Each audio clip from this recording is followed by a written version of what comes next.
ಕೊನೆಗೂ ಇಲ್ಲಿ ರಾಜ್ಯದ ಮಹಿಳೆಯರ ಬ್ಯಾಂಕಿನ ಅಕೌಂಟ್ಗೆ ಗೃಹಲಕ್ಷ್ಮಿ ಯೋಜನೆಯ ಒಟ್ಟು 400 ರೂಪಾಯಿ ಹಣ ಜಮಾ ದಿನಾಂಕ ಫಿಕ್ಸ್. ಹೌದು, ಇಲ್ಲಿ ಖುದ್ದಾಗಿ ಸಚಿವೆ ಲಕ್ಷ್ಮೀ ಹೆಬ್ಬಾಳ್ಕರ್ ಅವರೇ ಲೈವ್ ಆಗಿ ಮಾಹಿತಿಯನ್ನು ಕೊಟ್ಟಿರುವಂತದ್ದು. ಗೃಹಲಕ್ಷ್ಮಿ ಯೋಜನೆಯ 22 ಹಾಗೂ 23ನೇ ಕಂತಿನ ಹಣ ಜಮಾ ಆಗುವ ಬಗ್ಗೆ ಸಚಿವೆ ಲಕ್ಷ್ಮೀ ಹೆಬ್ಬಾಳ್ಕರ್ ಅವರು ಮತ್ತೊಂದು ಸಿಹಿ ಸುದ್ದಿಯನ್ನು ಅನೌನ್ಸ್ ಮಾಡಿದ್ದಾರೆ. ಹೌದು, ನಿನ್ನೆ ಪತ್ರಿಕಾಗೋಷ್ಠಿಯಲ್ಲಿ ಮಾತನಾಡಿದ ಸಚಿವೆ ಲಕ್ಷ್ಮೀ ಹೆಬ್ಬಾಳ್ಕರ್ ಅವರು ದಿನಾಂಕವನ್ನು ಕೂಡ ಫಿಕ್ಸ್ ಮಾಡಿದ್ದಾರೆ. ಯಾವೆಲ್ಲ ಮಹಿಳೆಯರಿಗೆ ಇನ್ನೂ ಕೂಡ ಗೃಹಲಕ್ಷ್ಮಿ ಯೋಜನೆ ಹಣ ಬಂದಿಲ್ಲ ಅಂತಿದ್ರೋ ಈ ವಿಡಿಯೋವನ್ನು ಮಿಸ್ ಮಾಡ್ಕೋಬೇಡಿ. ಇಲ್ಲಿ ಸಚಿವೆ ಲಕ್ಷ್ಮೀ ಹೆಬ್ಬಾಳ್ಕರ್ ಅವರು ಲೈವ್ ಆಗಿ ಏನ್ ಹೇಳಿದ್ದಾರೆ ಅಂತ ನೀವು ಕೂಡ ಲೈವ್ ಆಗಿ ನೋಡಬಹುದು ಸ್ನೇಹಿತರೆ. ಹಾಗೆ ಇನ್ನು ಮುಂದೆ 10 ಲಕ್ಷಕ್ಕಿಂತಲೂ ಅಧಿಕ ಮಹಿಳೆಯ ಬ್ಯಾಂಕಿನ ಅಕೌಂಟ್ಗೆ ಗೃಹಲಕ್ಷ್ಮಿ ಯೋಜನೆ ಹಣ ಬರುವುದಿಲ್ಲ, ಅದು ಸ್ಟಾಪ್ ಆಗುತ್ತೆ. ಸೊ ಏನಕ್ಕೆ ಸ್ಟಾಪ್ ಆಗುತ್ತೆ, ಯಾರಿಗೆಲ್ಲ ಹಣ ಬರೋದಿಲ್ಲ ಎನ್ನುವ ಕಂಪ್ಲೀಟ್ ಮಾಹಿತಿ ನಾನು ನಿಮಗೆ ತಿಳಿಸ್ಕೊಡ್ತೀನಿ. ಸೊ ನೀವು ಕೂಡ ಗೃಹಲಕ್ಷ್ಮಿ ಯೋಜನೆಯ 22 ಹಾಗೂ 23ನೇ ಕಂತಿನ ಹಣಕ್ಕಾಗಿ ವೇಟ್ ಮಾಡ್ತಿದ್ರೆ ಈ ವಿಡಿಯೋನ ಸ್ಕಿಪ್ ಮಾಡಬೇಡಿ. ಒಟ್ಟಿಗೆ 400 ರೂಪಾಯಿ ಹಣ ನಿಮ್ಮ ಬ್ಯಾಂಕ್ ಖಾತೆಗಳಿಗೆ ಜಮಾ ಆಗಲಿದೆ. ಸೊ ಯಾವಾಗ ಜಮಾ ಆಗುತ್ತೆ, ಯಾವ್ಯಾವ ಜಿಲ್ಲೆಗಳಿಗೆ ಜಮಾ ಆಗುತ್ತೆ ಅನ್ನೋ ಕಂಪ್ಲೀಟ್ ಇನ್ಫಾರ್ಮೇಶನ್ ಇಲ್ಲಿದೆ.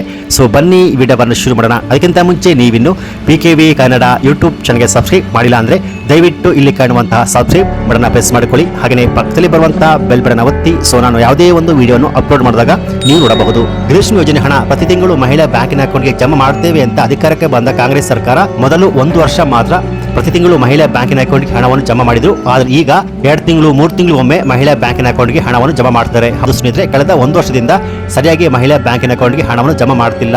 ಸೊ ಈಗ ಒಟ್ಟಾರೆ 21ನೇ ಕಂತು ಹಣವರೆಗೂ ಮಾತ್ರ ಮಹಿಳಾ ಬ್ಯಾಂಕಿನ ಅಕೌಂಟ್ಗೆ ಜಮಾ ಆಗಿರುವಂತದ್ದು. ಈಗ 22, 23, 24 ಒಟ್ಟು 3 ಕಂತುಗಳು ಹಣ ಮಹಿಳಾ ಬ್ಯಾಂಕಿನ ಅಕೌಂಟ್ಗೆ ಜಮಾ ಆಗಲು ಬಾಕಿ ಇರುವಂತದ್ದು. ಸೊ ಇಲ್ಲಿ ಕಳೆದ 2 ತಿಂಗಳಿಂದ 22, 23ನೇ ಕಂತು ಹಣ ಯಾವಾಗ ಬರುತ್ತೆ ಅಂತ ವೇಟ್ ಮಾಡ್ತಿರುವ ರಾಜ್ಯದ ಮಹಿಳೆಗೆ ಇಲ್ಲಿ ಖುದ್ದಾಗಿ ಸಚಿವೆ ಲಕ್ಷ್ಮೀ ಹೆಬ್ಬಾಳ್ಕರ್ ಅವರು ಒಂದು ಗುಡ್ ನ್ಯೂಸ್ ಅನ್ನ ಕೊಟ್ಟಿದ್ದಾರೆ. ಹೌದು ಸ್ನೇಹಿತರೆ, ನಿನ್ನೆ ಪತ್ರಿಕಾಗೋಷ್ಠಿಯಲ್ಲಿ ಮಾತನಾಡಿದ ಸಚಿವೆ ಲಕ್ಷ್ಮೀ ಹೆಬ್ಬಾಳ್ಕರ್ ಅವರು ಪತ್ರಕರ್ತರು ಕೇಳಿದ ಪ್ರಶ್ನೆಗೆ ಗೃಹಲಕ್ಷ್ಮಿ ಯೋಜನೆ ಹಣ ಯಾವಾಗ ಜಮಾ ಆಗುತ್ತೆ ಅಂತ ಕೇಳಿದ ಪ್ರಶ್ನೆಗೆ ಉತ್ತರಿಸಿದ ಸಚಿವೆ ಲಕ್ಷ್ಮೀ ಹೆಬ್ಬಾಳ್ಕರ್ ಅವರು ಜುಲೈ ತಿಂಗಳ ಹಣ ಆಲ್ರೆಡಿ ಮಹಿಳಾ ಬ್ಯಾಂಕಿನ ಅಕೌಂಟ್ಗೆ ಜಮಾ ಆಗಿದೆ. 22ನೇ ಕಂತು ಹಣ ಜಮಾ ಆಗ್ತಾನೆ ಇದೆ. ಹಾಗೆ 23 ಆಗಸ್ಟ್ ತಿಂಗಳ ಮಹಿಳಾ ಬ್ಯಾಂಕಿನ ಅಕೌಂಟ್ಗೆ ಆದಷ್ಟು ಬೇಗ ಇದೇ ದೀಪಾವಳಿ ಹಬ್ಬದ ಒಳಗಾಗಿ ಮಹಿಳಾ ಬ್ಯಾಂಕಿನ ಅಕೌಂಟ್ಗೆ ಜಮಾ ಆಗುತ್ತೆ ಅಂತ ಗುಡ್ ನ್ಯೂಸ್ ಅನ್ನ ಕೊಟ್ಟಿದ್ದಾರೆ. ಜುಲೈ ತಿಂಗಳ ಹಣ ಹಾಗೆ ಆಗಸ್ಟ್ ತಿಂಗಳ ಹಣ ಇದೇ ದೀಪಾವಳಿ ಹಬ್ಬದ ಒಳಗಾಗಿ ಒಟ್ಟು 400 ರೂಪಾಯಿ ಹಣ ಮಹಿಳಾ ಬ್ಯಾಂಕಿನ ಅಕೌಂಟ್ಗೆ ಜಮಾ ಆಗುತ್ತೆ ಅಂತ ಖುದ್ದಾಗಿ ಸಚಿವೆ ಲಕ್ಷ್ಮೀ ಹೆಬ್ಬಾಳ್ಕರ್ ಅವರು ಗುಡ್ ನ್ಯೂಸ್ ಅನ್ನ ಕೊಟ್ಟಿದ್ದಾರೆ. ಸೊ ಇಲ್ಲಿ ಸಚಿವೆ ಲಕ್ಷ್ಮೀ ಹೆಬ್ಬಾಳ್ಕರ್ ಅವರು ಲೈವ್ ಆಗಿ ಏನು ಹೇಳಿದ್ದಾರೆ ಅಂತ ನೀವು ಕೂಡ ಲೈವ್ ಆಗಿ ನೋಡಿ ಸ್ನೇಹಿತರೆ. ಯೋಜನೆ ಆಗಿರ್ಬೋದು, ಗೃಹಲಕ್ಷ್ಮಿ ಯೋಜನೆ ಆಗಿರ್ಬೋದು, ಇವೆರಡು ಯೋಜನೆ ವಿಶೇಷವಾಗಿ ಮಹಿಳೆಯರಿಗೇನೆ ಒಂದು ಆರ್ಥಿಕ ಸ್ವಾವಲಂಬನೆ ಮತ್ತು ಅವರಿಗೆ ಒಂದು ಶಕ್ತಿಯನ್ನು ಕೊಡಲಿಕ್ಕೆ ಅವರನ್ನು ದೃಷ್ಟಿಯಲ್ಲಿ ಇಟ್ಕೊಂಡು ಮಾಡಿದಂಥ ಯೋಜನೆಗಳು ಅವು ಇಷ್ಟೊಂದು ಜನರಿಗೆ ಉಪಯೋಗ ಆಗಿದ್ದಾವೆ, ಇಷ್ಟೊಂದು ಯಶಸ್ಸನ್ನು ಕಂಡಿದ್ದಾವೆ ಅಂತ ಹೇಳೋದು ನಿಜವಾಗ್ಲೂ ನಮಗೆ ಒಂಥರ ಎಲ್ಲೋ ಸಾರ್ಥಕತೆಯ ಭಾವನೆ ಬರುತ್ತೆ. 3-4 ದಿನದ ಹಿಂದೆ ಗೃಹಲಕ್ಷ್ಮಿಯ ಜುಲೈ ತಿಂಗಳ ಹಣವನ್ನು ತಮ್ಮೆಲ್ಲರ ಮಾಧ್ಯಮದವರು ಇದ್ದೀರಾ, ಯಾಕಂದರೆ ಜುಲೈ ಆಗಸ್ಟ್ ಹಾಕಿರಲಿಲ್ಲ. ಜುಲೈ ಆಗಸ್ಟ್ ಸೆಪ್ಟೆಂಬರ್ ಆಗಸ್ಟ್ ತಿಂಗಳ ಹಣವನ್ನು ಜುಲೈ ಕ್ಲಿಯರ್ ಮಾಡಿದ್ದೀನಿ, ಆಗಸ್ಟ್ ತಿಂಗಳ ಹಣವನ್ನು 3-4 ದಿನದ ಹಿಂದೆ ಹಾಕಿದ್ದೀನಿ. ಇನ್ನೇನು 1 or 2 ಡೇಸ್ನಲ್ಲಿ ದೀಪಾವಳಿ ಮುಂಚಿತ ಅದು ಆಗಸ್ಟ್ ತಿಂಗಳ ಹಣ ಕ್ರೆಡಿಟ್ ಆಗುತ್ತೆ. ಸೆಪ್ಟೆಂಬರ್ 1 ಹಾಕಿದ್ರೆ ಕಂಪ್ಲೀಟ್. ಸೊ ಇಲ್ಲಿ ಮಹಿಳಾ ಮತ್ತು ಮಕ್ಕಳ ಕಲ್ಯಾಣ ಇಲಾಖೆ ಸಚಿವರಾದ ಲಕ್ಷ್ಮೀ ಹೆಬ್ಬಾಳ್ಕರ್ ಅವರು ಗೃಹಲಕ್ಷ್ಮಿ ಯೋಜನೆಯ ಜುಲೈ ಮತ್ತು ಆಗಸ್ಟ್ ತಿಂಗಳ ಹಣ ಇದೇ ದೀಪಾವಳಿ ಹಬ್ಬದ ಒಳಗಾಗಿ ಮಹಿಳಾ ಬ್ಯಾಂಕಿನ ಅಕೌಂಟ್ಗೆ ಒಟ್ಟು 400 ರೂಪಾಯಿ ಹಣ ಜಮಾ ಆಗುತ್ತೆ ಅಂತ ಇನ್ಫಾರ್ಮೇಷನ್ ಕೊಟ್ಟಿದ್ದಾರೆ. ಸೊ ಈ ರೀತಿಯಾಗಿ ನಮ್ಮ ಬ್ಯಾಂಕ್ ಖಾತೆಗೆ ಯಾವಾಗ ಬರುತ್ತೆ ಅಂತ ದಿನಾಲು ಕಮೆಂಟ್ಸನ್ನು ಮಾಡ್ತಿದ್ದ ಮಹಿಳೆಗೆ ಈ ವಿಡಿಯೋ ಒಂದು ಗುಡ್ ನ್ಯೂಸ್ ಅಂತಲೇ ಹೇಳಬಹುದು. ಹಾಗೆಯೇ ಇನ್ನು ಮುಂದೆ 10 ಲಕ್ಷಕ್ಕಿಂತಲೂ ಅಧಿಕ ಮಹಿಳೆಯ ಬ್ಯಾಂಕಿನ ಅಕೌಂಟ್ಗೆ ಗೃಹಲಕ್ಷ್ಮಿ ಯೋಜನೆ ಹಣ ಬರುವುದಿಲ್ಲ, ಜೊತೆಗೆ ಅನ್ನಭಾಗ್ಯದ ಉಚಿತ ಅಕ್ಕಿ ಕೂಡ ಸಿಗೋದಿಲ್ಲ.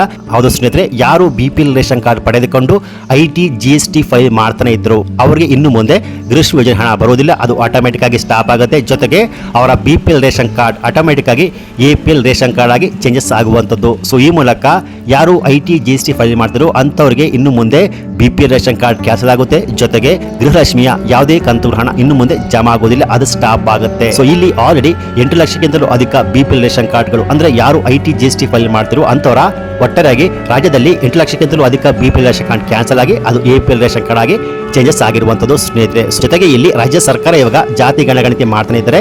ಜಾತಿ ಗಣಗಣತಿ ಆಗುವ ಸಮಯದಲ್ಲಿ ನಿಮ್ಮ ಮನೆಗೆ ಬಂದು ನಿಮ್ಮ ಹತ್ರ ವೈಟ್ ಬೋರ್ಡ್ ಕಾರ್ ಇದೆಯಾ, ಇನ್ಕಮ್ ಟ್ಯಾಕ್ಸ್ ಫೈಲ್ ಮಾಡ್ತೀರಾ, GST ಫೈಲ್ ಮಾಡ್ತೀರಾ, ನಿಮ್ಮ ಹತ್ರ ಎಷ್ಟು ಜಾಗ ಇದೆ, ಎಷ್ಟು ಹೊಲ ಇದೆ, ಸೊ ಪ್ರತಿಯೊಂದು ಇನ್ಫಾರ್ಮೇಷನ್ ಕಲೆಕ್ಟ್ ಮಾಡ್ಕೋತಾರೆ. ಸೊ ಒಂದು ವೇಳೆ ನಿಮ್ಮ ಮನೆಯಲ್ಲಿ ಯಾರಾದರೂ IT GST ಫೈಲ್ ಮಾಡ್ತಾರೆ, ನಿಮ್ಮ ಮನೆಯಲ್ಲಿ ಯಾರಾದರೂ ಸರ್ಕಾರಿ ಜಾಬಲ್ಲಿ ಇದ್ರೆ, ಲಿಮಿಟ್ಗಿಂತ ಜಾಸ್ತಿ ಹೊಲ ಗದ್ದೆ ಇದ್ರೆ, ಹಾಗೆಯೇ ನೀವು IT GST ಫೈಲ್ ಮಾಡ್ತಿದ್ರೆ ನಿಮ್ಮ BPL ರೇಷನ್ ಕಾರ್ಡ್ ಕ್ಯಾನ್ಸಲ್ ಆಗಿ ಅದು ಆಟೋಮೆಟಿಕ್ ಆಗಿ APL ರೇಷನ್ ಕಾರ್ಡ್ ಆಗಿ ಚೇಂಜ್ ಆಗುವಂಥದ್ದು. ಜೊತೆಗೆ ಗೃಹಲಕ್ಷ್ಮಿ ಯೋಜನೆಯ ಯಾವುದೇ ಕಂತುಗಳ ಹಣ ಜಮಾ ಆಗುತ್ತಿಲ್ಲ ಸ್ನೇಹಿತರೆ. ಸೊ ಹಾಗಾದ್ರೆ 22 ಹಾಗೂ 23ನೇ ಕಂತು ಹಣ ಯಾವೆಲ್ಲ ಜಿಲ್ಲೆಯ ಮಹಿಳಾ ಬ್ಯಾಂಕಿನ ಅಕೌಂಟ್ಗೆ ಜಮಾ ಆಗುತ್ತೆ ಅಂದ್ರೆ ಸ್ನೇಹಿತರೆ, ಇಲ್ಲಿ 22ನೇ ಕಂತು ಹಣ ಆಲ್ರೆಡಿ ಹಂತವಾಗಿ ಜಮಾ ಆಗ್ತಾನೆ ಇದೆ. ಸೊ 23ನೇ ಕಂತು ಹಣ ಇದೇ ದೀಪಾವಳಿ ಹಬ್ಬದ ಒಳಗಾಗಿ ಒಟ್ಟು 400 ರೂಪಾಯಿ ಹಣ ಮಹಿಳೆಯ ಬ್ಯಾಂಕಿನ ಅಕೌಂಟ್ಗೆ ಜಮಾ ಆಗುವಂತದ್ದು ಸ್ನೇಹಿತರೆ. ಸೊ ಈ ಮಾಹಿತಿ ಗೃಹಲಕ್ಷ್ಮಿ ಯೋಜನೆ ಹಣ ಇನ್ನೂ ಕೂಡ ನಮ್ಮ ಬ್ಯಾಂಕ್ ಖಾತೆಗೆ ಬಂದಿಲ್ಲ ಅಂತ ಇದ್ದವರಿಗೆ ಈ ಮಾಹಿತಿ ಗುಡ್ ನ್ಯೂಸ್ ಅಂತ ಹೇಳಬಹುದು.